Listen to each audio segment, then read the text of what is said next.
Hello, hello, hello, Jello, Jello. We're doing part 12 of Devil in the White City today. We're going to try this thing again. My computer unfortunately stopped earlier when I was recording this. Hurts to hurt, but you know. Fortnite main stage. I don't know what this is, but anyways. You know the process. We're going to jump into solos. We're going to hide in bushes, try to survive, and just read the whole way. Get through a few chapters here of the book. Starting at acquiring mini.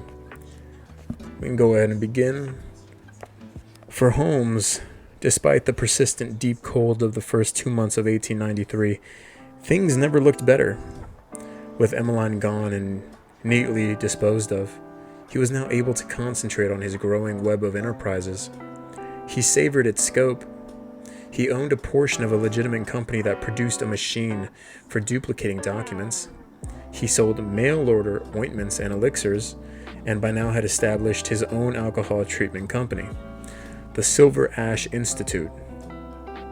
His answer to Keely's gold cure. He collected rents from the Lawrences and his other tenants, and owned 2 houses, one on Honore Street, the other the new house in Wilmette, now occupied by his wife Myrta and daughter Lucy, which he himself had designed and then built with the help of as many as 75 largely unpaid workers, and soon he would begin receiving his first World's Fair guests. He spent much of his time outfitting his hotel. He acquired high-grade furnishings from the Toby Furniture Company, and crystal and ceramics from the French Potter Crockery Company, and did so without paying a dime, though he recognized that soon the companies would attempt to collect on the promissory notes he had given them. This did not worry him. He had learned through experience that delay and heartfelt remorse were powerful tools with which he could fend off creditors for months and years, sometimes forever. Alright, so this dude just doesn't pay his bills, man. That's what I'm hearing from this guy. Let's go ahead and land, let's go to a bushy area. Where are some bushes at? See if we can find something here. Another reason why I like reading on Fortnite is because, you know, I won't get any kills and I'll probably die in-game, but it lowers my skill-based matchmaking. So when I actually try to play on the weekends, it's actually better for me. Seems to me like this Holmes guy is not a very, I don't know what to make of him, because he's not a very responsible. Oh, shoot. No. Not the most responsible chap in the world. What?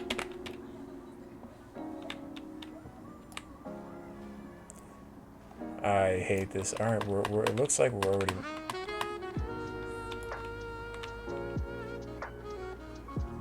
I want to get this chest just so I can, like, hide in a bush, but at least have some weaponry. Anything, you know. Oh, no. No way. This isn't happening to me, is it?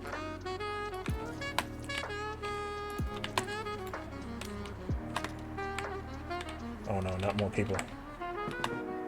Say it isn't so, no way.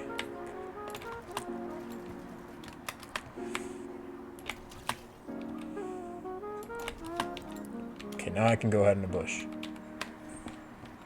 Why can't some people just, like, leave me alone, you know? There we go. Let's go hide in the bush while we keep reading. Let's continue. Such prolonged standoffs would not be necessary, however, for he sensed that his time in Chicago was nearing an end.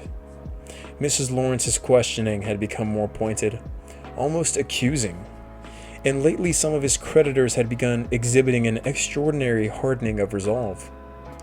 One firm, Merchant and Company, which had supplied the iron for his kiln and vault, had gone so far as to secure a writ of replevin, Replevin, to take the iron back.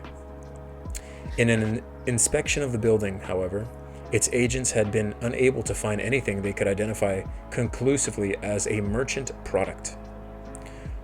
Far more annoying were the letters from parents of missing daughters and the private detectives who had begun showing up at his door. Yeah, pretty annoying that, parents of killed kids. Yeah, that sucks. Yeah, God forbid, right? Independently of each other, the Sagrand and the Connor families had hired eyes, quote-unquote eyes, to search for their missing daughters. Although at first these inquiries troubled Holmes, he realized quickly that neither family believed he had anything to do with the disappearance.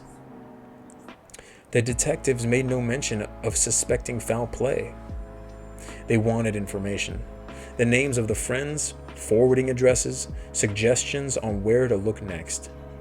He was, of course, happy to oblige. Holmes told his visitors how much it grieved him. Truly, deeply grieved him, oh I bet, that he was unable to provide any new information to ease the worry of the parents. If he heard from the woman, he of course would notify the detectives at once. Upon parting, he shook each detective's hand and told him that if his work should happen to bring him back to Englewood anytime in the future, by all means, stop in.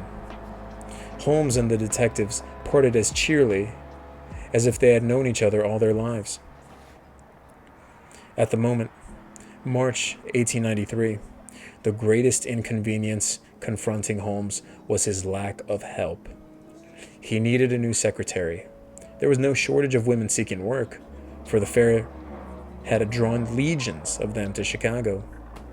At the nearby Norman School, for example, the number of women applying to become teacher trainees was said to be many times the usual. Rather, the trick lay in choosing a woman of the correct sensibility.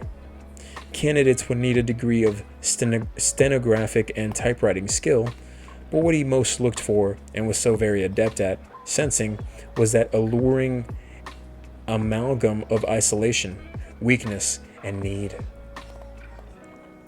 Jack the Ripper had found it in the impoverished horrors of Whitechapel. Holmes saw it in transitional women, fresh, clean, young things, free for the first time in history, but unsure of what that freedom meant and of the risks it entailed. What he craved was possession and the power it gave him. What he adored was anticipation, the slow acquisition of love, then life, and finally the secrets within. The ultimate disposition of the material was irrelevant, a recreation. That he happened to have found a way to make disposal both efficient and profitable was simply a testament to his power. Alright, so this dude's a nut. This dude's an absolute nut.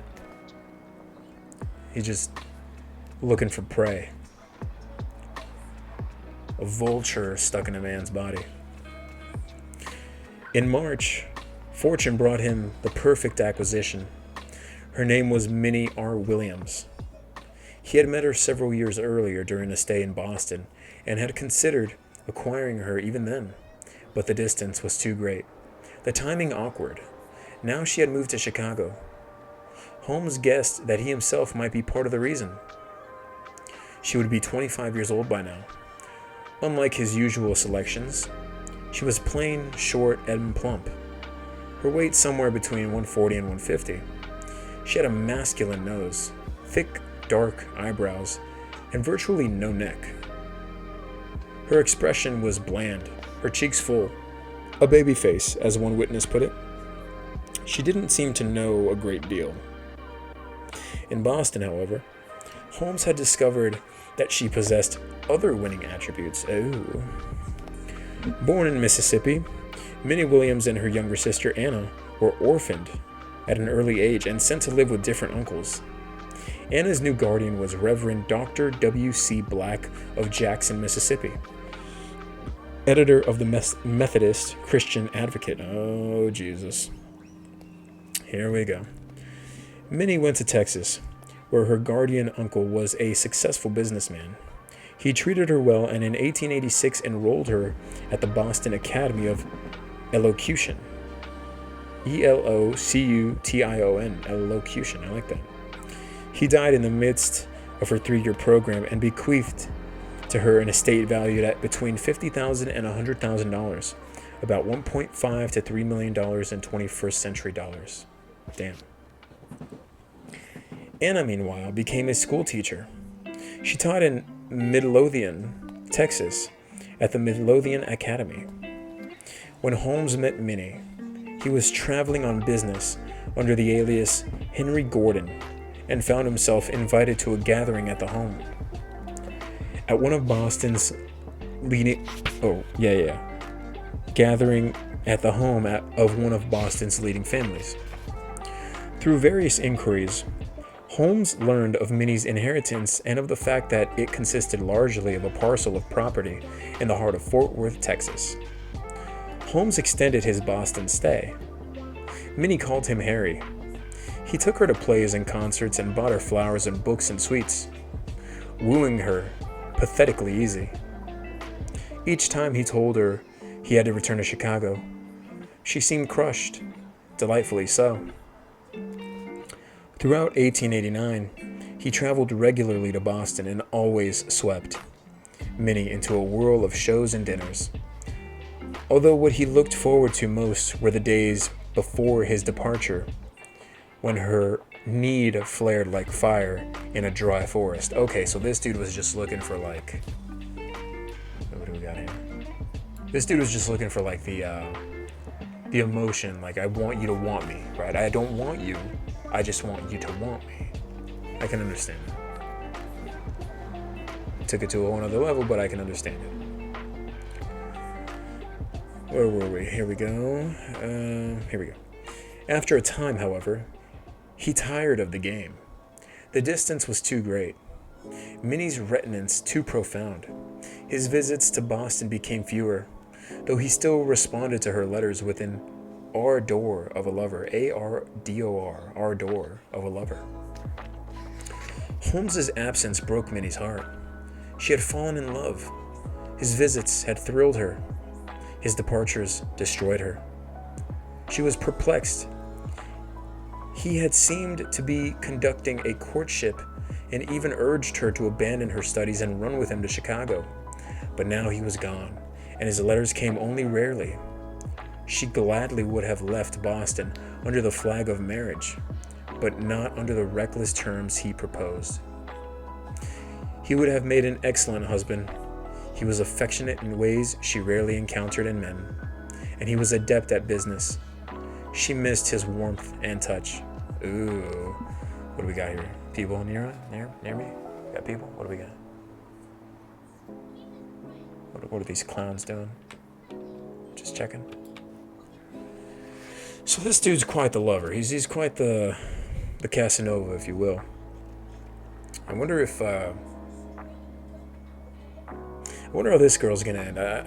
He's a nut, but he has some history with this girl. Let's see how this ends. Soon there were no letters at all. Upon graduation from the Academy of Elocution, Minnie moved to Denver, where she tried to establish her own theatrical company, and in the process lost $15,000. She still dreamed about Harry Gordon. As her theater company collapsed, she thought of him more and more. She dreamed also of Chicago, a city everyone seemed to be talking about, and to which everyone seemed to be moving. Between Harry and the soon-to-begin World's Columbian Exposition, the city became irresistible to her. She moved to Chicago in February of 1893 and took a job as a stenographer for a law firm. Uh-oh. Let me shoot this guy. Treasure your sleep. Get your best rest yet on Bob's Discount Furniture's. I'm not getting an ad right now, right? Dude. No way. I just got an ad right now, right? I see that clown right there. Okay, so Minnie is she's got fever for the big city. That's all that is. She's got big fever for the big city. Yeah, she's got big fever for the big city, and she's gonna take a chance, I'm guessing. So yeah, she moved to Chicago in February of 1893 and took a job as a stenographer for a law firm. She wrote to Harry to tell him of her arrival. Harry Gordon called on her almost immediately and greeted her with tears in his eyes. Oh. He was so warm and affectionate. It was as if they had never parted. He suggested she come work for him as his personal stenographer. They could see each other every day without having to worry about the interventions of Minnie's landlady, who watched them as if she were Minnie's own mother. The prospect thrilled her. He still said nothing about marriage, but she could tell he loved her. And this was Chicago. Things were different here, less rigid and formal. Everywhere she went, she found women her own age, unescorted, holding jobs, living their own lives. Hold. Sorry about that. She accepted Harry's offer. He seemed delighted. But he imposed a curious stipulation. Minnie was to refer to him in public as Henry Howard Holmes, an alias, he explained, that he had adopted for business reasons. She was never to call him Gordon, nor act surprised when people refer to him as Dr. Holmes. She could call him Harry at any time, however. She managed his correspondence and kept his books, while he concentrated on getting his buildings ready for the World's Fair. They dined together in his office, on meals brought in from the restaurants below. Minnie showed a remarkable aptitude for the work, Holmes wrote in his memoir. During the first weeks, she boarded at a distance, but later, from about the 1st of March until the 15th of May, 1893, she occupied rooms in the same building and adjoining my offices. Harry touched her and caressed her and let his eyes fill with tears of adoration. At last, he asked her to marry him. She felt very lucky. Her Harry was so handsome and dynamic. She knew that once married, they would share a wonderful life, full of travel and fine possessions. She wrote of her hopes to her sister Anna. In recent years, the sister had become very close. Overcoming an earlier estrangement. They wrote to each other often.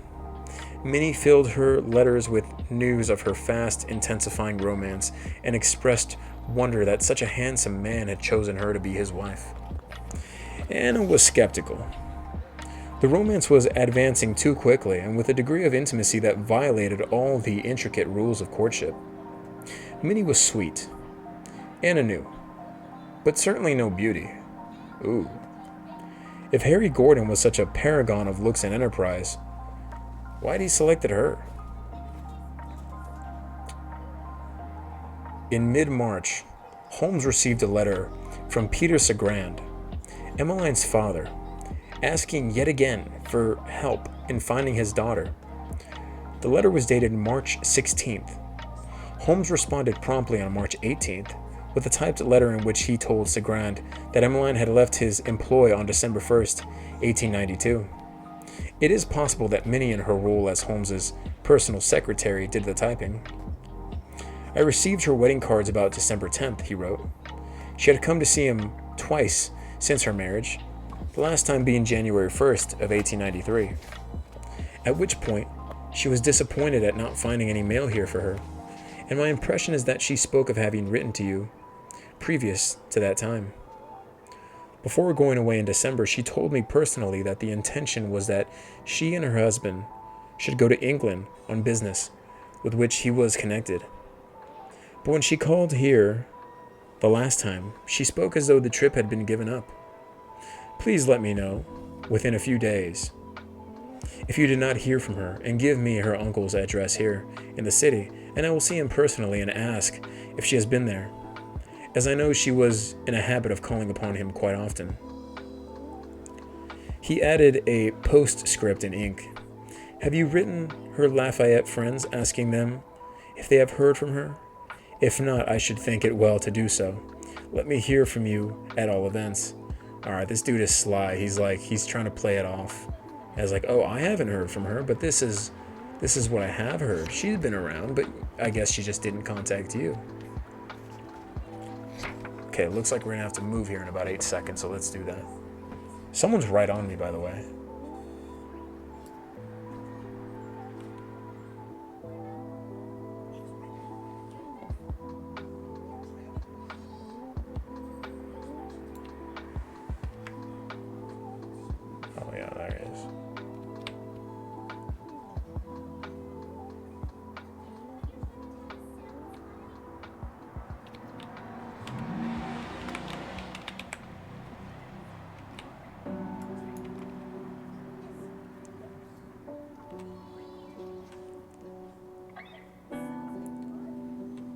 Is this dude trying to come and get me? No way, right?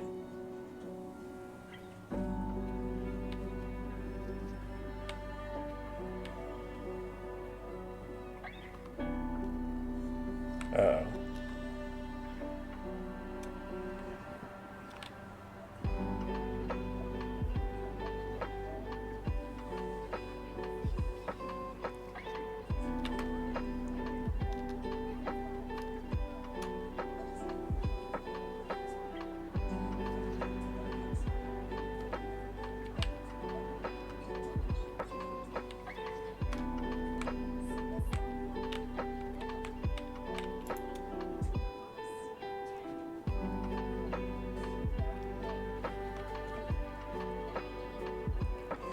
Doesn't look like there's a bush around me to help me out this time. If I can get to those... Oh, jeez.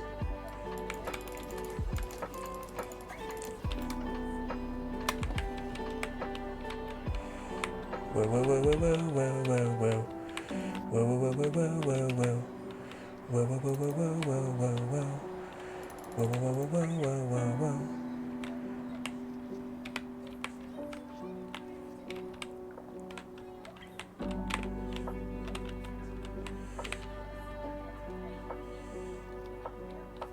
Top 10 situation. Can I do this? Dude, if I can get to that hover thingamabobber, this thing right here, I'm gold.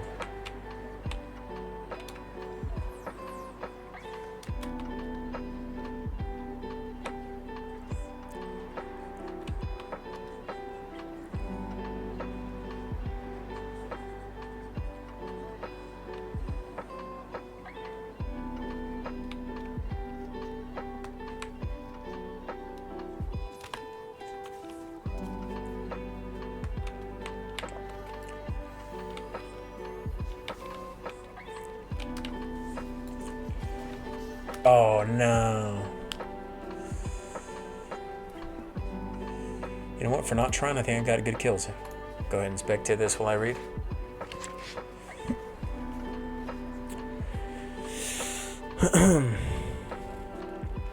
Holmes promised Minnie a voyage to Europe, art lessons, a fine home, and of course, children. He adored children. But first, there were certain financial matters that required their mutual attention. Assuring her that he had come up with a plan from which only great profit would result, Holmes persuaded her to transfer the deed to her Fort Worth land to a man named Alexander Bond. What? She did so on April 18th of 1893, with Holmes himself serving as a notary. Bond in turn signed the deed over to another man, Benton T. Lehman. Holmes notarized this transfer as well. Minnie loved her husband-to-be and trusted him, but she did not know that Alexander Bond was an alias for Holmes himself, or that Benton Lehman was actually was Holmes's assistant, Benjamin Peitzel, and that with a few strokes of his pen, her beloved Harry had taken possession of the bulk of her dead uncle's bequest. Nor did she know that on paper, Harry was still married to two other women. Whoa. Clara Loverling and Myrta Belknap. And that in each marriage, he had fathered a child. Damn. As Minnie's adoration deepened, Holmes executed a second financial maneuver. He established the Campbell Yates Manufacturing Company, which he billed as a firm that bought and sold everything. When he filed in its papers of incorporation, he listed 5 officers: H. H. Holmes, M. R. Williams, A. S. Yates, Hiram S. Campbell, and Henry Owens. Owens was a porter employed by Holmes. Hiram S. Campbell was the fictive owner of Holmes's Englewood building. Yates was supposed to be a businessman living in New York City, but in reality was as much a fiction as Campbell. Interesting. And M.R. Williams was Minnie. The company made nothing and sold nothing. It existed to hold assets and provide a reference for anyone who became skeptical of Holmes's promissory notes. Later, When questions arose as to the accuracy of the corporation papers, Holmes persuaded Henry Owens, the porter, to sign an affidavit swearing not only that he was secretary of the company, but that he had met both Yates and Campbell, and that Yates personally had handed him the stock certificates representing his share of the company. Owens later said of Holmes, "He induced me to make these statements by promising me my back wages and by his hypnotizing ways, and I candidly believed that he had a certain amount of influence over me. While I was with him, I was always under his control." He added, "I never received back my wages." Holmes, Harry, wanted the wedding done quickly and quietly. Just him, Minnie, and a preacher. He arranged everything. To Minnie, the little ceremony appeared to be legal, and in its quiet way, very romantic. But in fact, no record of their union was entered into the marriage registry of Cook County, Illinois. Interesting. That's that chapter. We're moving on to the next one. This is Dreadful Things Done by Girls. That's what it's called. Throughout the spring of 1893, the streets of Chicago filled with unemployed men from elsewhere, but otherwise the city seemed immune to the nation's financial troubles.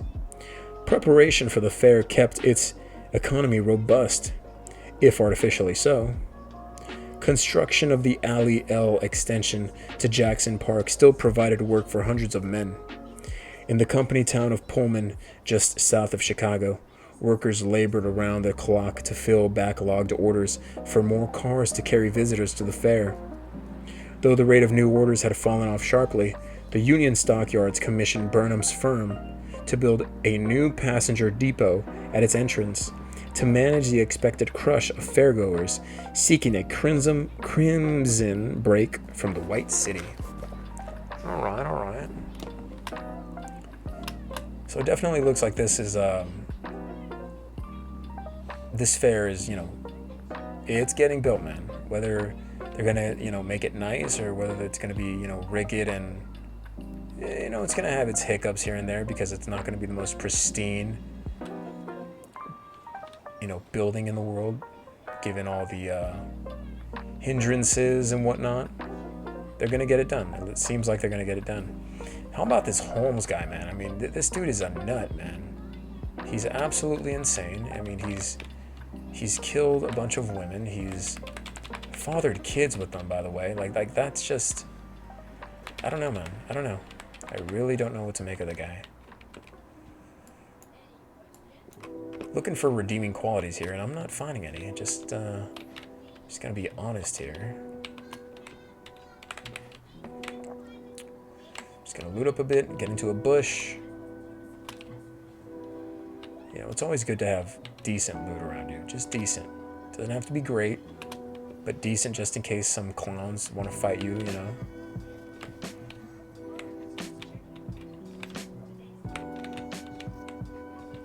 Gosh.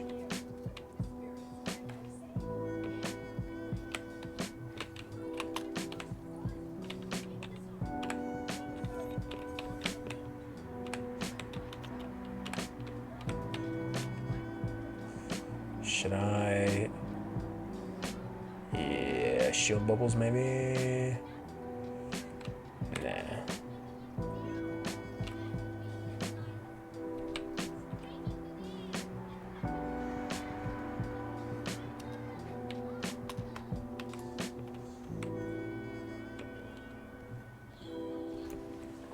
Beautiful.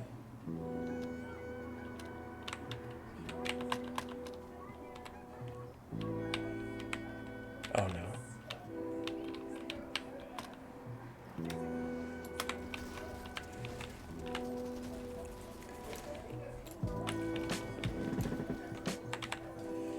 Sorry for the embarrassment.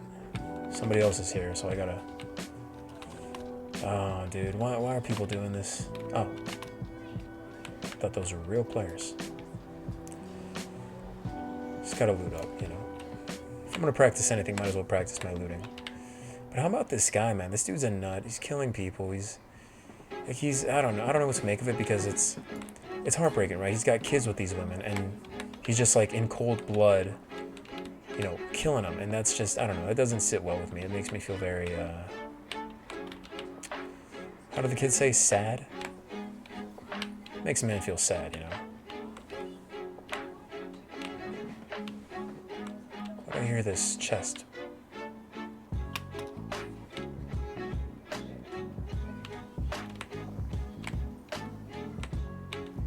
Okay, nice. Yeah, I'll grab these gold splashers. Right, this is a pretty good loadout for, just hanging in the bushes, man. Let's get to a decent spot here. Oh no, I don't want to fight that. I want to keep reading.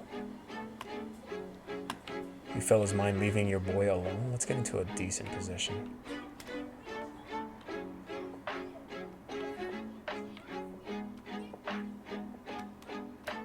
I don't mind this chest. I like this. Sorry, bush. Yeah, let's go a little more inland. So we can be a little more, how the kids like to say, lost in the sauce. I'm hip. I know what's going on. Alright, let's keep reading. Okay, this is Dreadful Things Done by Girls. Continuing on, where were we?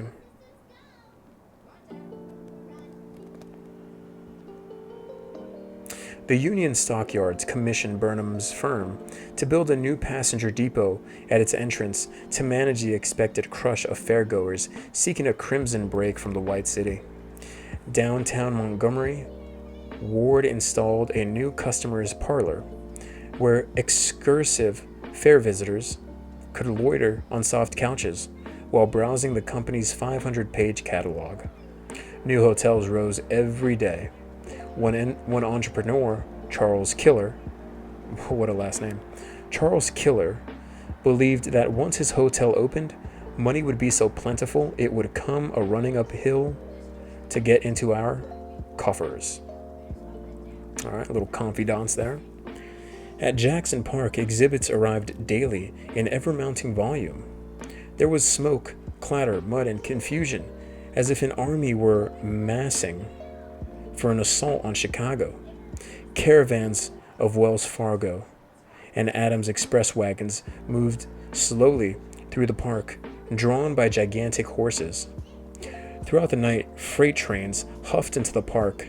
Switching locomotives nudged individual boxcars over the skein of temporary tracks to their destinations. Lake freighters disgorged pale wooden crates emblazoned with phrases in strange alphabets. George Ferris's steel arrived on 5 trains of 30 cars each. Jeez. The Inman steamship line delivered a full-sized section of one of its ocean liners. Bethlehem Steel brought giant ingots and great slabs of military armor, including a curved plate 17 inches thick, meant for the gun turret of the Dreadnought, Indiana. Great Britain delivered locomotives and ship models, including an exquisite 30-foot replica of Britain's latest warship, Victoria, so detailed that even the links of chains in its handrails were to scale. Damn. Okay, so they weren't messing around here. They weren't messing around. Let's go ahead and move out of the... Oh, we're going the wrong way, of course.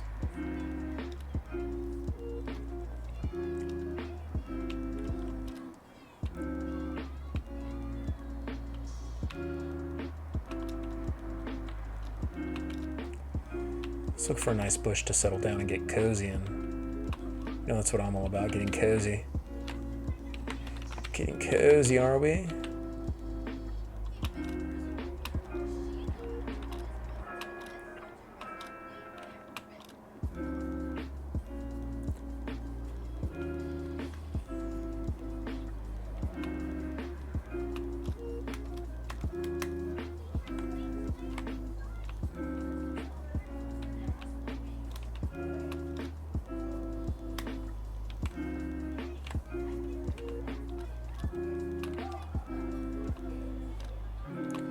Just gotta make sure I'm looting everything up. You know how it is. Jello? Jello? Jello?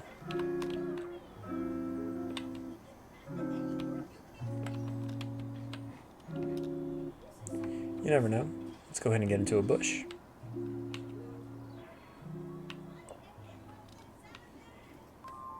Oh goodness, as much as I want to. Oh gosh, as much as, you know what?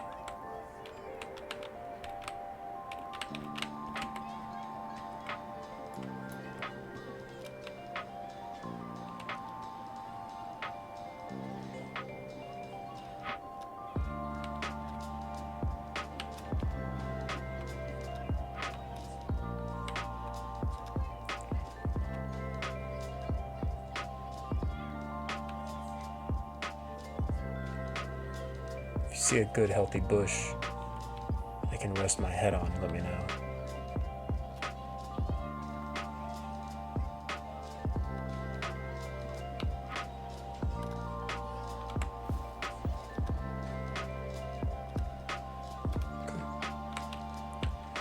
Alright, let's continue reading.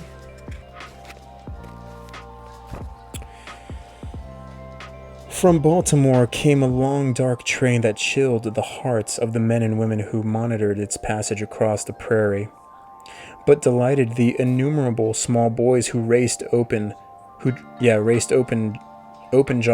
to the railbed. The train carried weapons made by the Essen works of Fritz Krupp, the German arms baron, including the largest artillery piece until then constructed, capable of firing a 1-ton shell with enough force to penetrate 3 feet of wrought iron plate. The barrel had to be carried on a specially made car consisting of a steel cradle, straddling 2 extra long flat cars. An extraordinary car had 8 wheels. This combination had 32. To ensure that the Pennsylvania Railroad's bridges could support the gun's 250,000-pound weight, 2 Krupp engineers had traveled to America the previous July to inspect the entire route, however you say that. Everybody says it differently. The gun quickly acquired the name Krupp's Baby. Krupp's Baby, huh? Although one writer preferred to think of it as Krupp's Pet Monster. A train with a more lighthearted cargo also headed for Chicago, this one leased by Buffalo Bill for his Wild West show. It carried a small army, 100 former U.S. cavalry soldiers, 97 Cheyenne, Kiowa, Pawnee, and Sioux Indians, another 50 Cossacks and Hussars, 180 horses, 18 buffalo, 10 elk, 10 mules, and a dozen other animals. I mean, talk about Noah's Ark, jeez. It also carried Phoebe Ann Moses of Tiffin, Ohio, a young woman with a penchant for guns and excellent sense of distance. Bill called her Annie. The press called her Miss Oakley. At night, the Indians and soldiers played cards. Ships began converging on the U.S. ports from all over the world, bearing exposition cargoes of the most exotic kind: sphinxes, mummies, coffee trees, and ostriches. By far the most exotic cargo, however, was human alleged cannibals from Dahomey, Laps from Lapland, Syrian horsemen. On March 9th, a steamer named Guildhall set sail for New York from Alexandria, Egypt, carrying 175 bona fide residents of Cairo, recruited by an entrepreneur named George Pengalos to inhabit his street in Cairo in the Midway Plaisance. In the Guildhall's holds, he stashed 20 donkeys, 7 camels, and an assortment of monkeys and deadly snakes. What the hell is this carnival, man? This really was a carnival, jeez.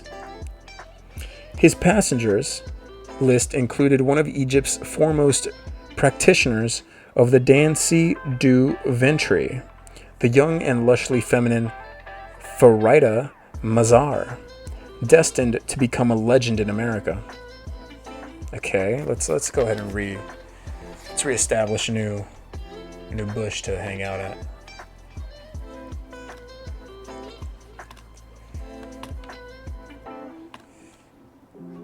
Freaking carnival.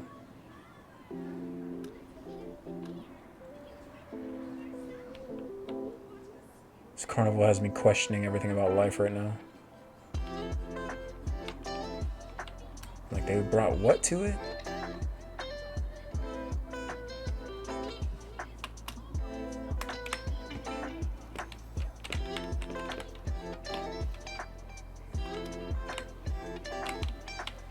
Let's go into a bush.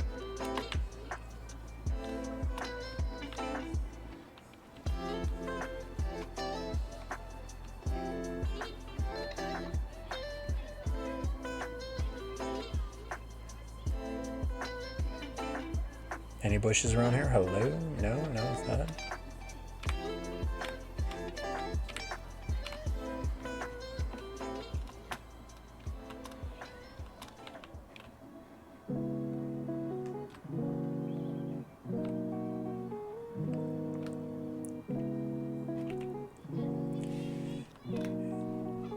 Yes, we will bring our camels, our horses, our buffalo, our men, our women, our children, our porn stashes. We're bringing everything. Bringing absolutely everything.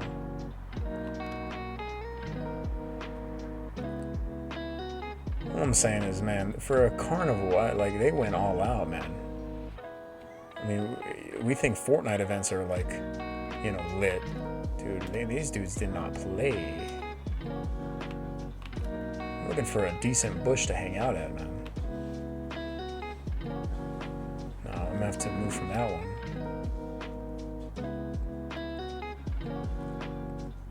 I don't want to be near shots either. I want to be able to chill for a while. I do love my loadout, by the way. I wish I didn't, because I'm not really gonna try here, but I do love it.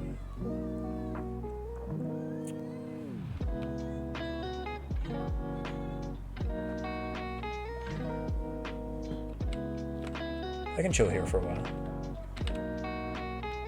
Do I want to? I feel like I should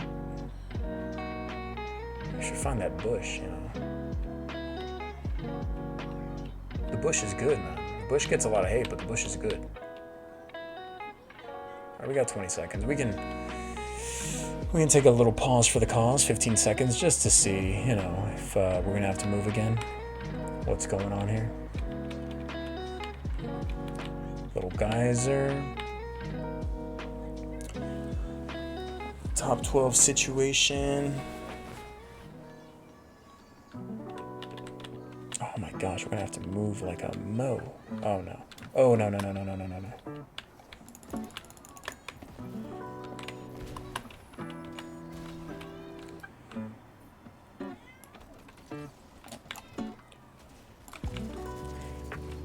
Oh.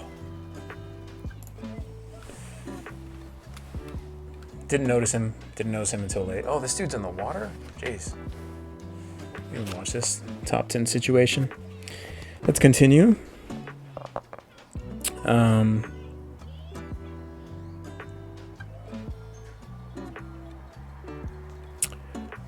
Where was I? Pengalos had secured choice ground at the middle of the Midway, adjacent to the Ferris wheel, in a Muslim diaspora that included a Persian concession, a Moorish palace, and a Sol Bloom's Algerian village, where Bloom had converted the Algerians' premature arrival into a financial windfall. Jeez.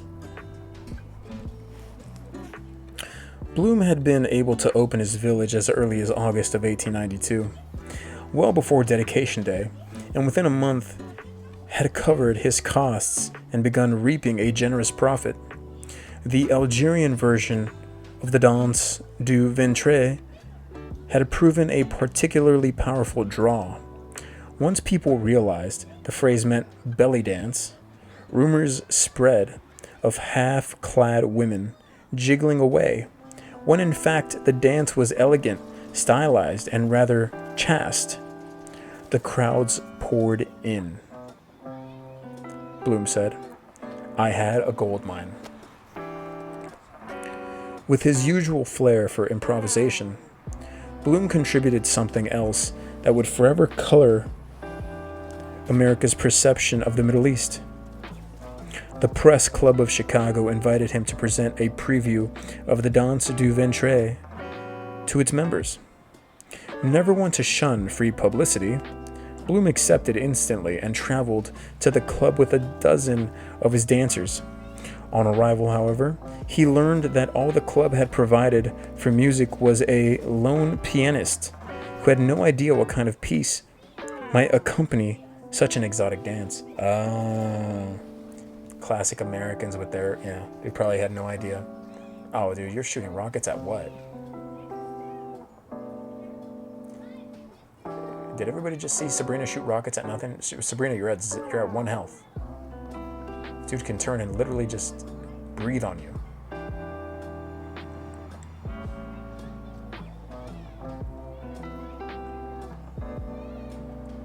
Talk about not leading your shots.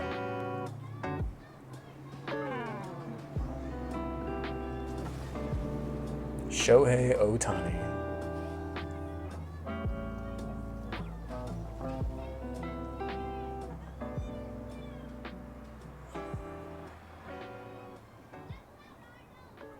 You know what? This is a smart move by Shohei. This really is. This is the kind of guy Shohei is. Shohei is. Show high, show low. Let me turn on my little lamp here.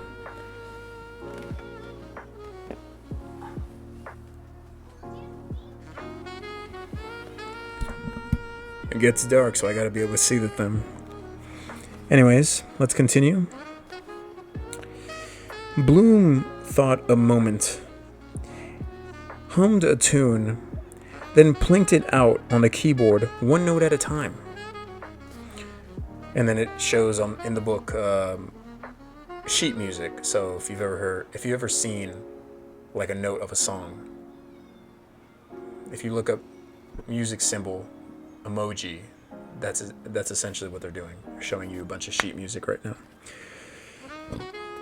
Over the next century, this tune and its variations would be deployed in a succession of mostly cheesy movies, typically as an accompaniment to the sinuous emergence of a cobra from a blanket.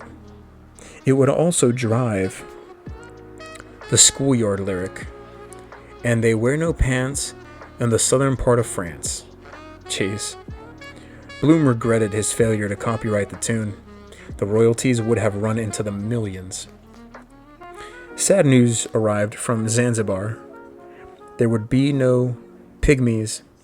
Lieutenant Shitfield was dead, of unclear causes. Whoa, that's massive. Massive. There was advice, much of it, of course, from New York. The advice that rankled most came from Ward McAllister, Factorium and Chief Slipperlick. What the hell is a Slipperlick? To Mrs. William Astor, Empress of New York Society.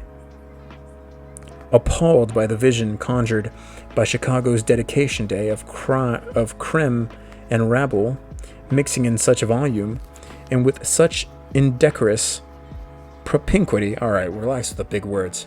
Propinquity. Take shots, Shohei. What are you doing? Oh, Shohei, you're letting me down. Breaking my balls, dude. Breaking my balls, Shohei. To your right. Nope, to your right. Yep. No, he's right there. He's right there. Beautiful. Oh, Shohei, I believe. There we go. Beautiful. Shohei just had health. If this dude had a decent shot and some health on him, he would have won.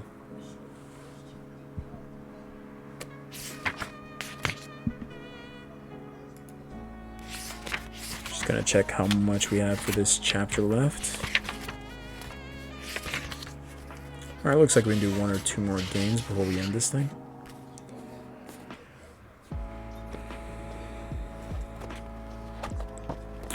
Continuing on.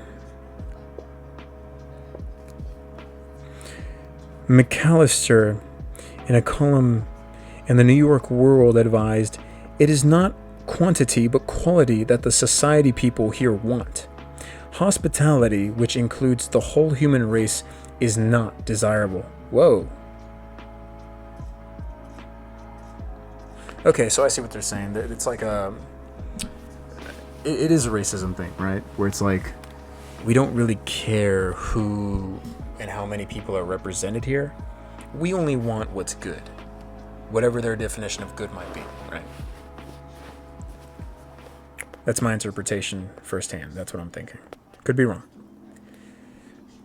He urged Chicago hostesses to hire some French chefs to improve their culinary diction. In these modern days, society cannot get along without French chefs, he wrote.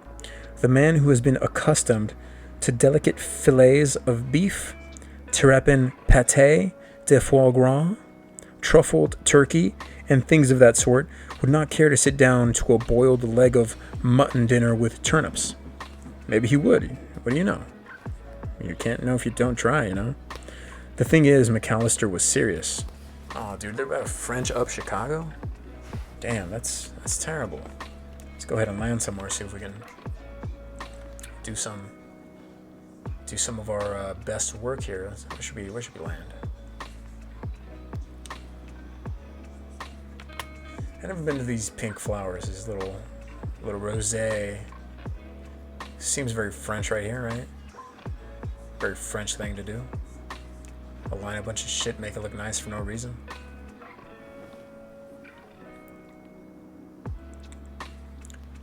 Foie gras. What the hell is a foie gras? I only eat foie gras. Well, you can starve in my house, man, I'm gonna tell you. You ain't have no foie gras around me. Oh no, oh no, oh no, oh no. This dude's gonna get the...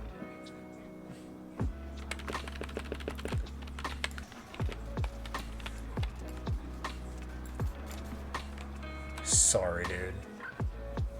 If it makes you feel any better, you shouldn't have landed here. Uh-oh.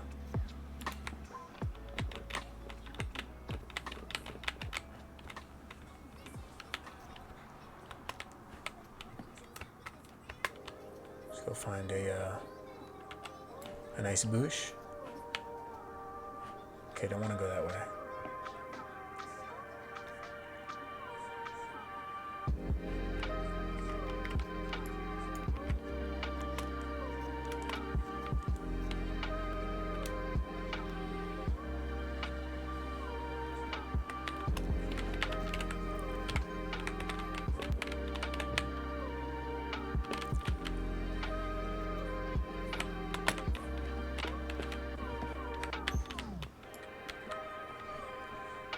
My middle name is Foie Gras.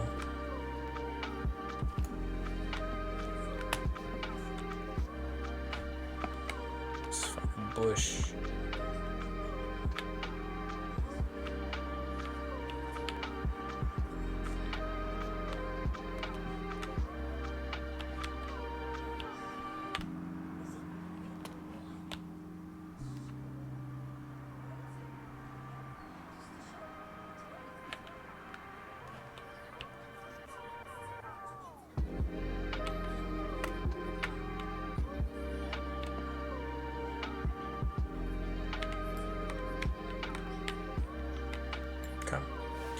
Let's continue on. Foie gras. And there was more. I should also advise that they do not frappe their wine too much. Let them put that bottle in the tub and be careful to keep the neck free from ice. For the quantity of wine in the neck of the bottle being small, it will be acted upon by the ice first. That's not even English. In 25 minutes, From the time of being placed in the tub, it will be in a perfect condition to be served immediately.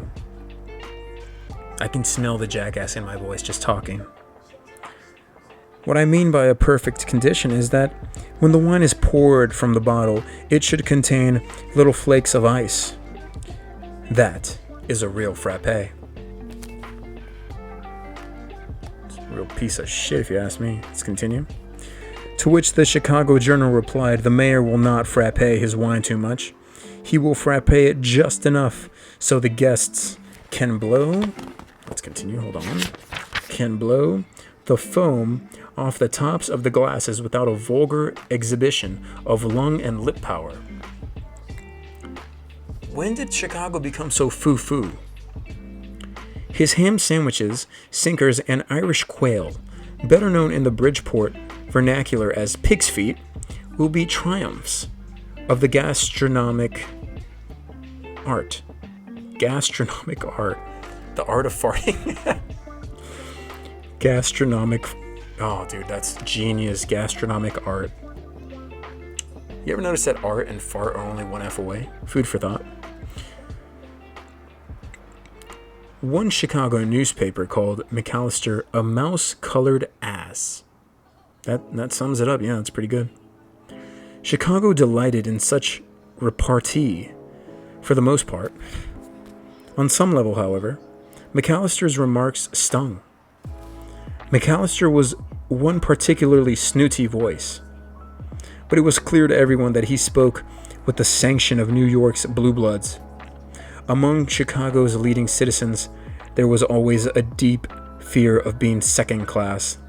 No one topped Chicago in terms of business, drive, and acumen, but within the city's upper echelons, there was a veiled anxiety that the city the city in its commercial advance may indeed have failed to cultivate the finer traits of man and women. The exposition was to be a giant white banner, waved in Mrs. Astor's face, with its gorgeous classical buildings packed with art, its clean water and electric lights, and its overstaffed police department. The exposition was Chicago's conscience, the city it wanted to become. Okay, I see what they're doing, right? It's like we're not just presenting what we want you to see. We're presenting what we're striving to be. I can respect that. Probably shouldn't have, murderers living in your city, but, what do I know? Just making sure. Let's continue on. Burnham, in particular, embodied this insecurity.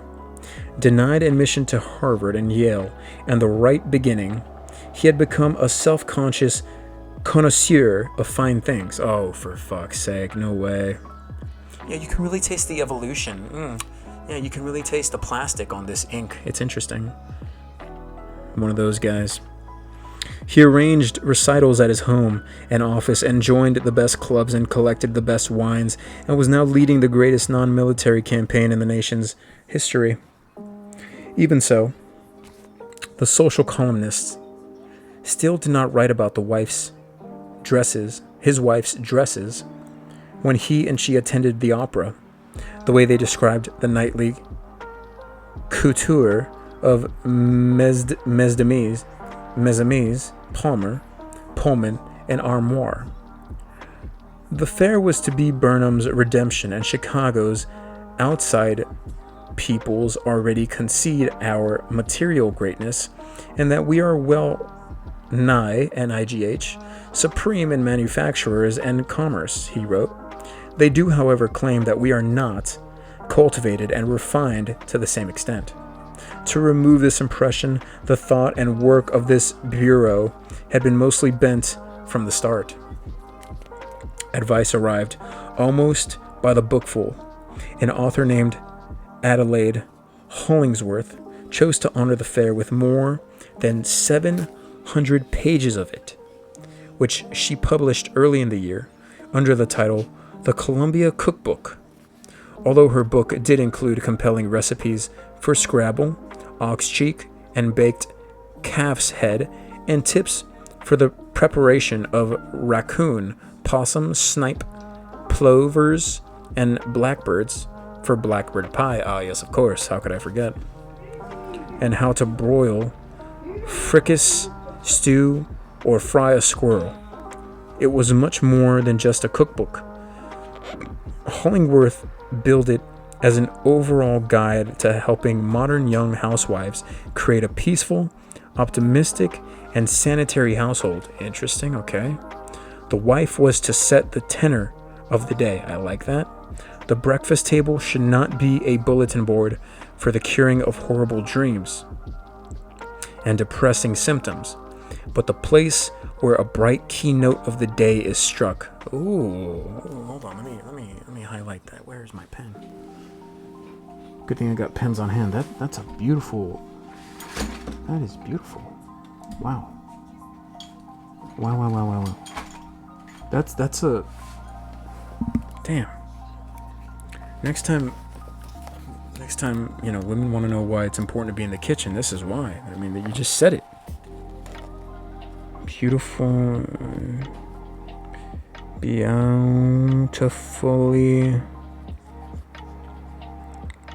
put.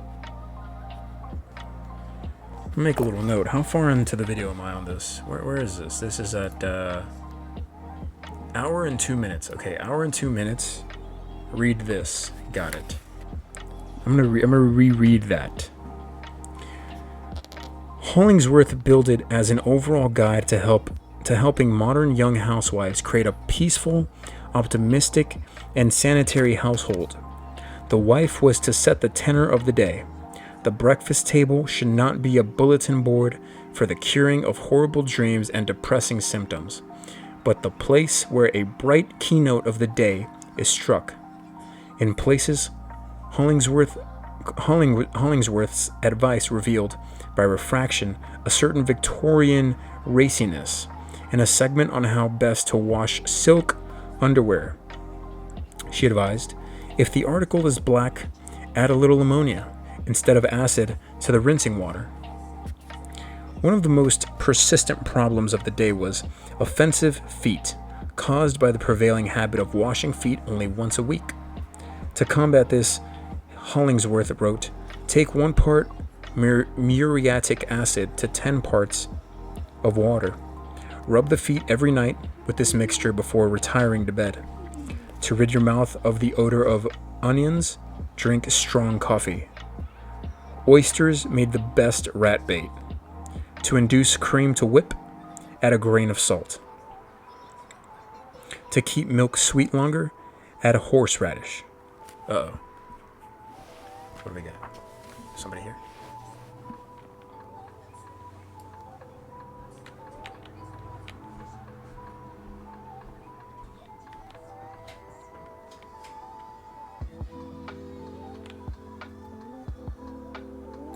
Just checking.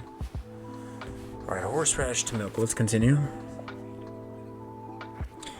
Hollingsworth offered sage medical advice. Don't sit between a fever patient and a fire, and provided various techniques for dealing with medical emergencies, such as accidental poisoning. Among a list of measures effective for inducing vomiting, she included injections of tobacco into the anus through a pipe stem. Whoa.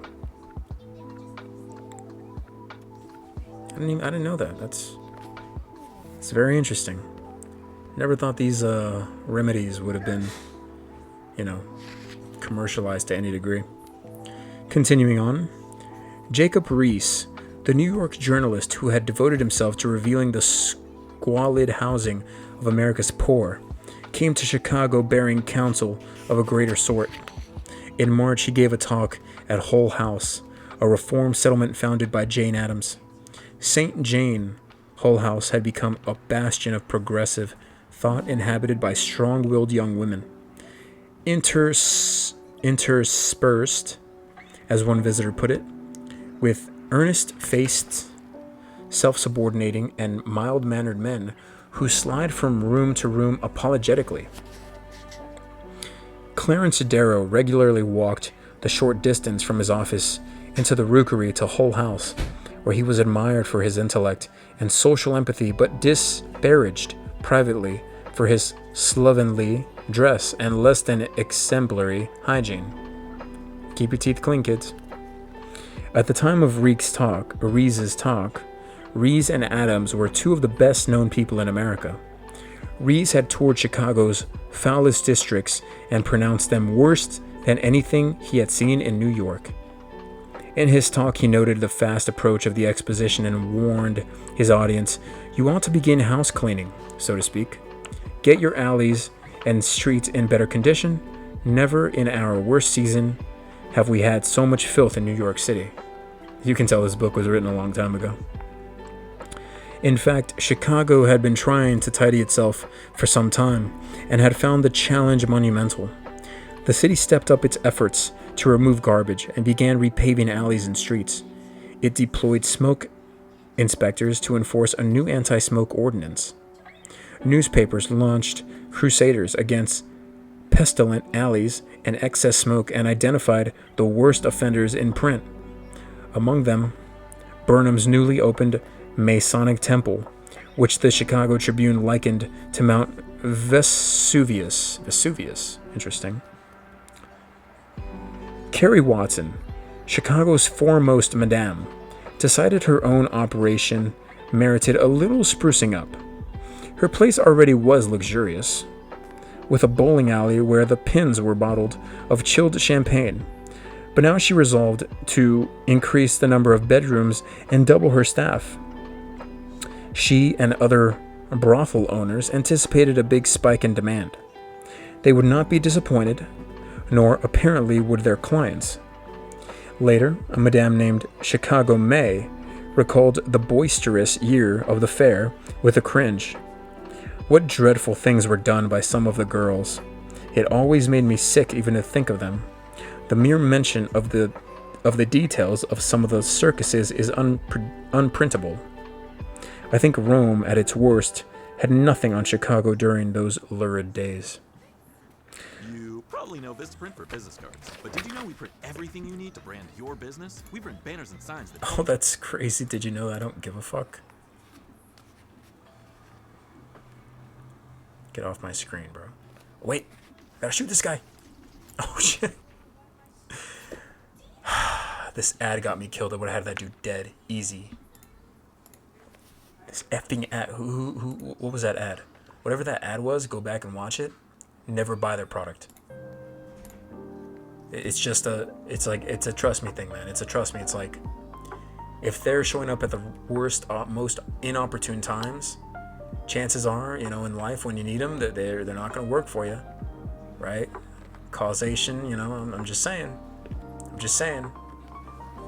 In this world, sometimes 1 + 1 must equal 2. I'm just, trusting my gut here. Let's continue. The man who helped make Chicago so hospitable to Carrie Watson and Chicago May, as well as to Mickey Finn and Bathhouse John Coughlin, and a few thousand other operators of saloons and gambling dens, was Carter Henry Harrison, whose 4 terms as mayor had gone a long way to establish Chicago as a place that tolerated human frailty, even as it nurtured grand ambition. After his failed run for the office in 1891, Harrison had acquired a newspaper, the Chicago Times, and settled into that job of editor. By the end of 1892, however, he had made it clear that he would love to be the fair mayor, and lead the city through its most glorious time, but insisted that only a clear signal of popular demand could make him actually enter the campaign. He got it. Carter H. Harrison associations sprang up all over town. And now at the start of 1893, Carter was one of 2 candidates for the Democratic nomination, the other being Washington Hessing, editor of the powerful German daily Staatszeitung. I'm going to say it Germanly. Staatszeitung. Every newspaper in the city, other than his own, Times, opposed Harrison, as did Burnham and most of Chicago's leading citizens. To Burnham and the others, the new Chicago, as symbolized by the white city rising in Jackson Park, required new leadership, certainly not Harrison. The city's legions of workingmen disagreed. They always had counted Harrison as one of their own. Our Carter, even though he had a plantation-reared Kentucky man who had gone to Yale, spoke fluent French and German, and recited lengthy passages from Shakespeare, he had served 4 terms. That he should serve a 5th in the year of the fair seemed fitting, and a wave of nostalgia swept the city's wards. Jeez. Even his opponents recognized that Harrison, despite his privileged roots, made an intensely appealing candidate for the city's lesser tier. He was magnetic. He was able and willing to talk to anyone about anything, and he had a way of making himself the center of any conversation. His friends all noticed it, said Joseph Medill. Once an ally, but later Harrison's most ardent opponent, most an ally, but later Harrison's most ardent opponent, they would laugh or smile about it and call it Carter Harrisonia. Even at 68, Harrison exuded strength and energy, and women generally agreed that he was more handsome now than he had been in his 50s. Widowed twice, he was rumored to be involved with a much younger woman. Nice. He had deep blue eyes with large pupils and an unwrinkled face. He attributed his youthful aspect to a heavy dose of morning coffee. His quirks made him endearing. He loved watermelon. When it was in season, he ate it at all 3 meals. He had a passion for shoes, a different pair each day of the week, and for silk underwear. Almost everyone had seen Harrison riding the streets on his underwear. Oh, sorry. Yeah, sorry. Almost everyone had seen Harrison riding the streets on his white Kentucky mare, in his black slouch hat, trailing a plume of cigar smoke. At his campaign talks, he often addressed his remarks to a stuffed eagle that he carried with him as a prop. Medill accused him of nurturing the city's basest instincts, but also called him the most remarkable man that our city has ever produced. To the astonishment of the city's ruling class, 78% of the 681 delegates to the Democratic Convention voted for Harrison on the first ballot. The Democratic elite implored the Republicans to come up with a candidate whom they too could support, anything to keep Harrison from returning to office. The Republicans chose Samuel W. Allerton, a rich packer from Prairie Avenue. The biggest and most powerful newspapers formed an explicit combine to back Allerton and undermine Harrison. The ex-mayor countered their attacks with humor. During a talk before a large group of supporters at the auditorium, Harrison called Allerton a most admirable pig sticker and pig slaughterer. I admit it, and I don't arraign him because he slaughtered the Queen's English. He can't help it. Okay, it's not bad. Let's watch this endgame. The Jedi that can shoot? Oh no! Told you Jedis can't shoot. Alright, this will be the LG, so we can finish this chapter. Oh, we're basically already done, so let's go ahead and do this thing. I'm going to read that last one again. I think it had a lot of essence to what it was saying. The ex-mayor countered their attacks with humor. During a talk before a large group of supporters of the auditorium, Harrison called Allerton a most admirable pig sticker and pig slaughterer.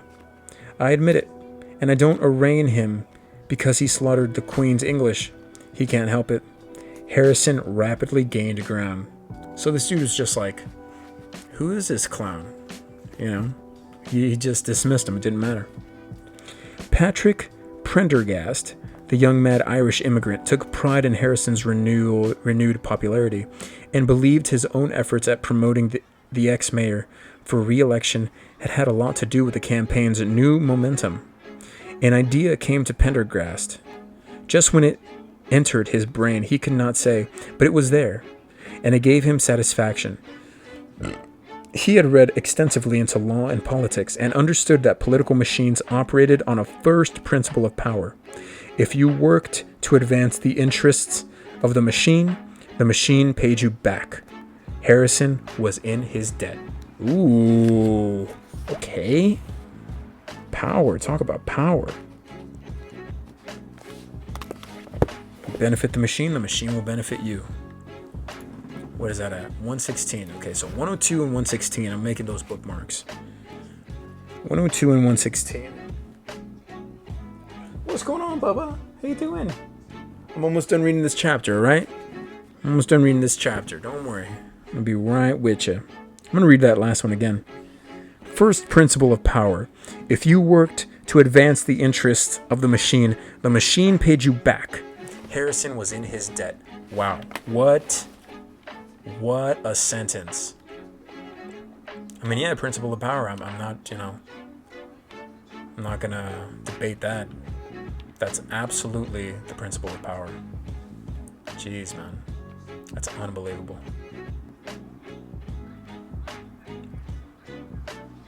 This book is full of a lot of gems, especially this chapter tonight. I'm very happy.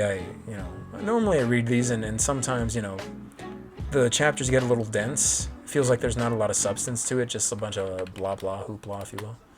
But no, man, this is good. This is good stuff. Really good stuff. Cannot complain about this chapter today.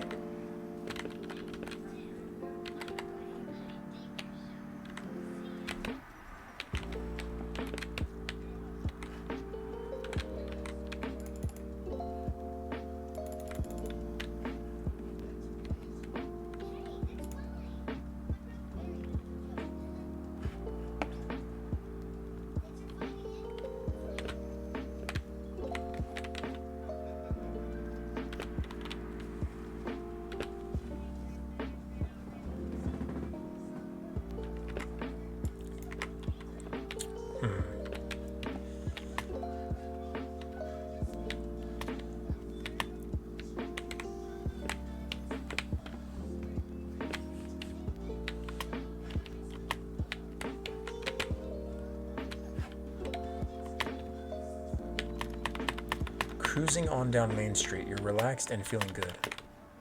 The next thing that you notice, there's a octopus in your neighborhood, surfing on a sound wave, swinging through the stars. Take a left at your intestine. Take your second right past Mars on the Magic School Bus. This is modern poetry. Modern poetry. Alright, where's this chest at?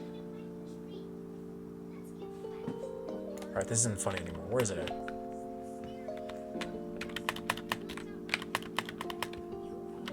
What? Alright, let's get into a bush.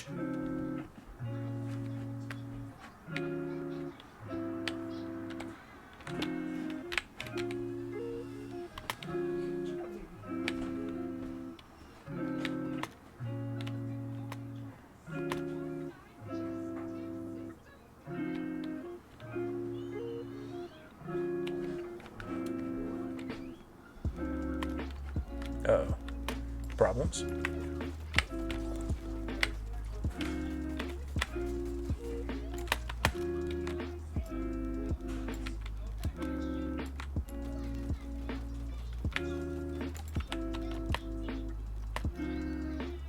Oh yeah, okay.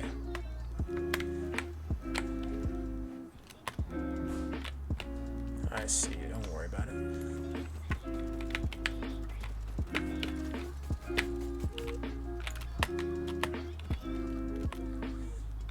Yeah.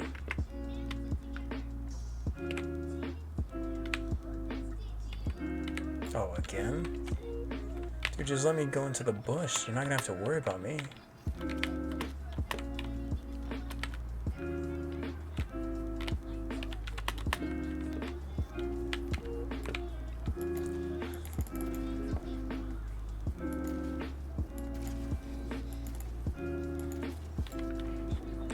don't think this is the same guy.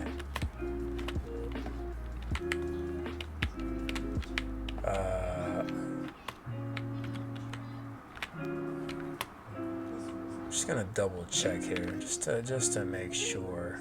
I didn't think this was the same dude. Unless he changed his skin. Didn't know that was possible. But anyways, yeah, very let's get to the other side of the map. I feel a little more comfortable on that side. Right, meow. Oh. You clowns.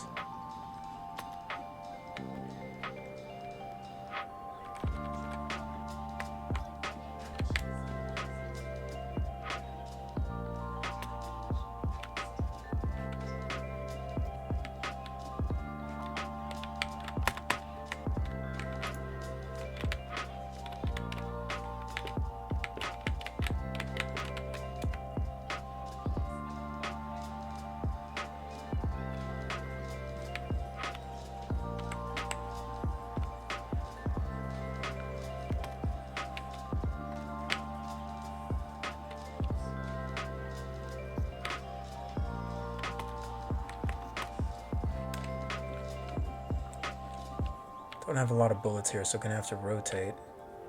Play smart.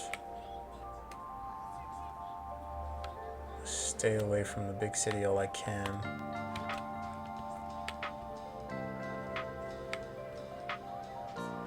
Get into a nice bush.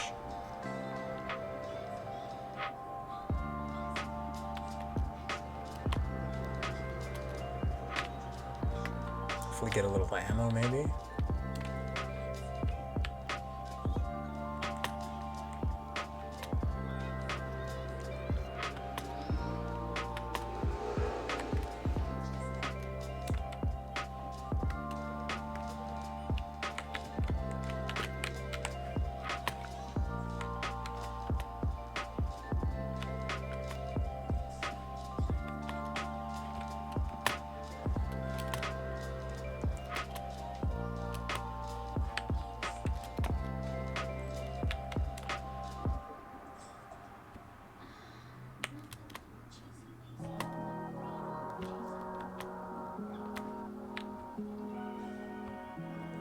The sooner we get into some hiding, the sooner I finish this book, man.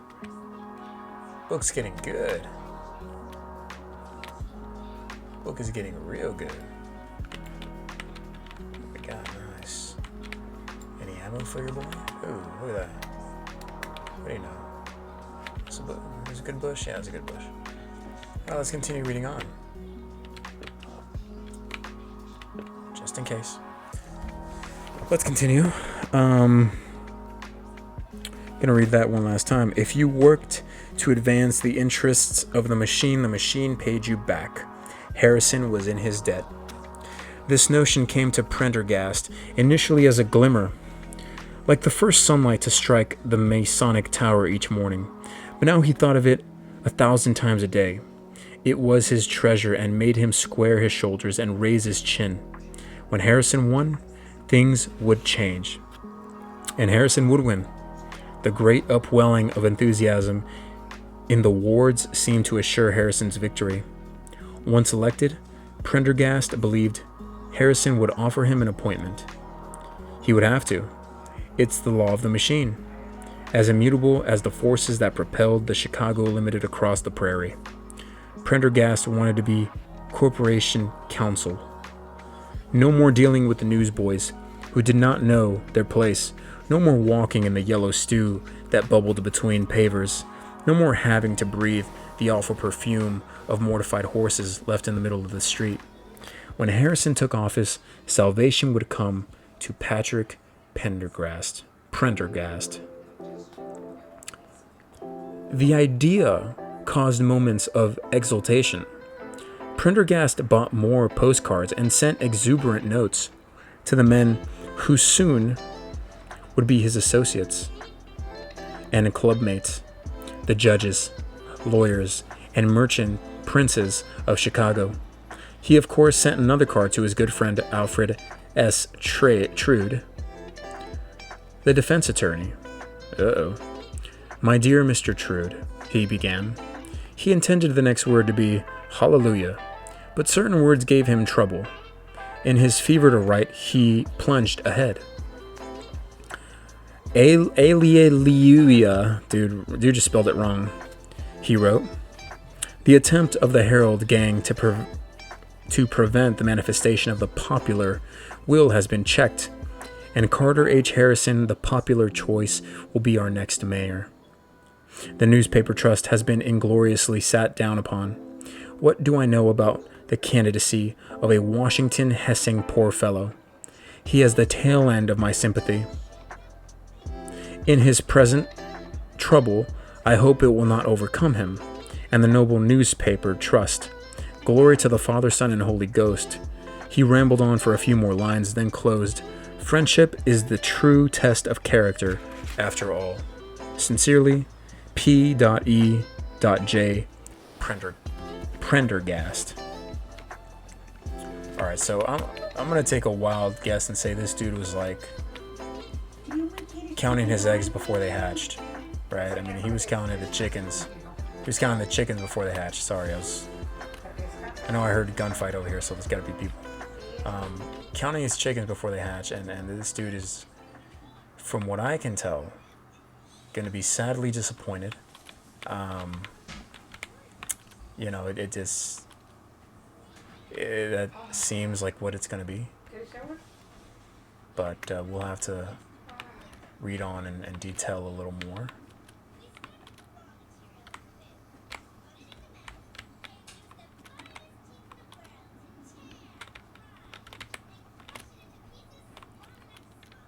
Oh no. Oh no.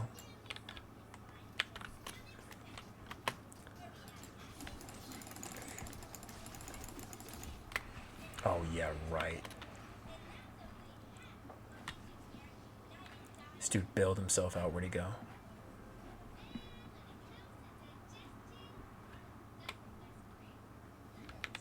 You're so annoying, dude. There you are. I'm gonna style on this kid. Oh, this dude's annoying. Oh no. This dude's about to style on me if I don't find some cover.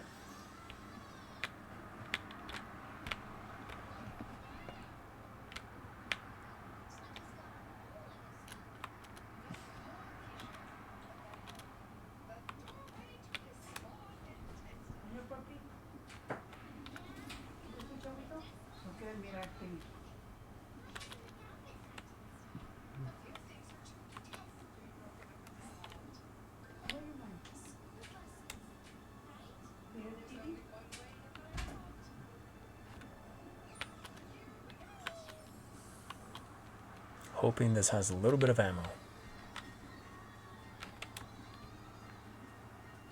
Dude, that clown barely got out of it with his Porter Rift gun. Dude's annoying. Dude's so lame, dude. Dude's so lame. Dude is lame. Alright, I need to get some cover here. I am in the wide open. I'm not comfortable here. 14 left. This bush should do me good for now. Let's continue reading on.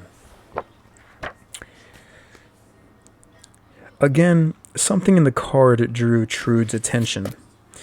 Many other recipients of Prendergast's card also took note. Despite the crush of mail each received from the true peers, this being a time when everyone who knew how to write did so and at length, in that glacier of words, grinding towards the 20th century, Prendergast's card was a single fragment of mica glinting with lunacy. Mica being M-I-C-A. Not sure what that is. We'll look that up later. M-I-C-A, glimming with lunacy, pleading to be picked up and pocketed. Once again, Trude kept the letter. In April of 1893, the citizens of Chicago elected Carter Henry Harrison to his 5th term. In preparation for the fair, he ordered 200 barrels of whiskey to be used by his office in the entertainment of dignitaries. He gave no thought whatsoever to Patrick Eugene Joseph Prendergast. Ooh, and that's it for that chapter. So it looks like somebody's not, somebody feels like they deserved better than what they're getting, based on, thinking that he's the reason why this dude got elected into office and why he's as important as he is now. And whether that's true or not, I can't say. All popularity is, what do they say? All press is good press, which I can completely understand. So maybe this dude just spread the word, and maybe he just spread the word of the guy and was like, well, because I, helped popularize him, I must get something in return. And I think he's about to realize that that ain't the way politics works. I've been talking and haven't been, lubricating my throat, so I gotta take a swig of water.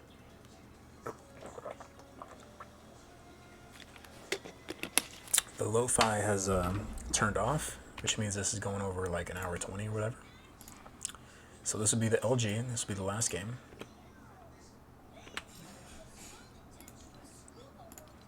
See if we can pull out a dub.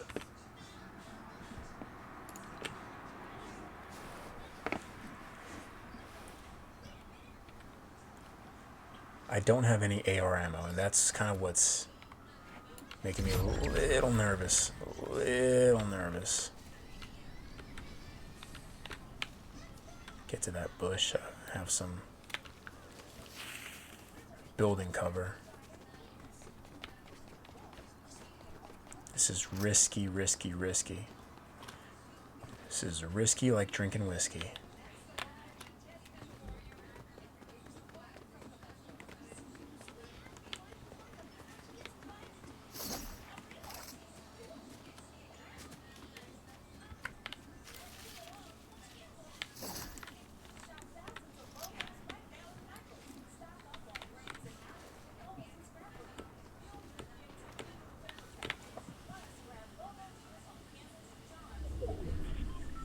No way. Oh, I gotta go that way.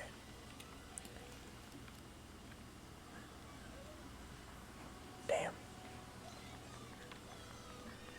There's only one way through, isn't there? As long as I can hide behind these bushes, man. As long as nobody's in front of me here. Someone just died.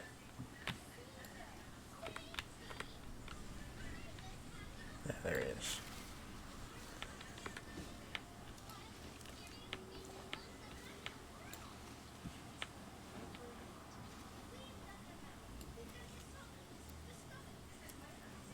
I think somebody else is out that way.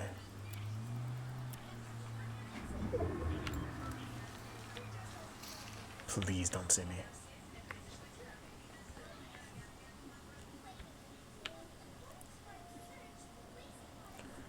According to my research,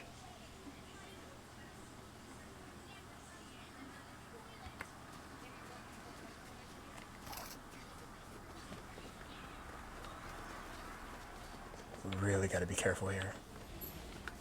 This dude has high ground on top of high ground on top of high ground.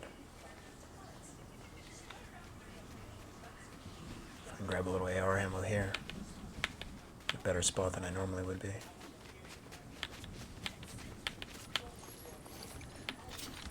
Oh gosh. Whoa, whoa, whoa, whoa. Hello.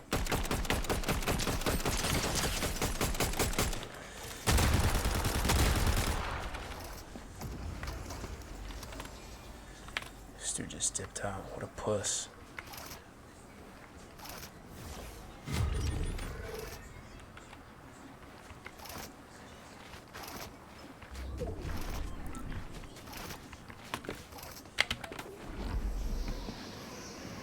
This can be very good or very bad.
Damn.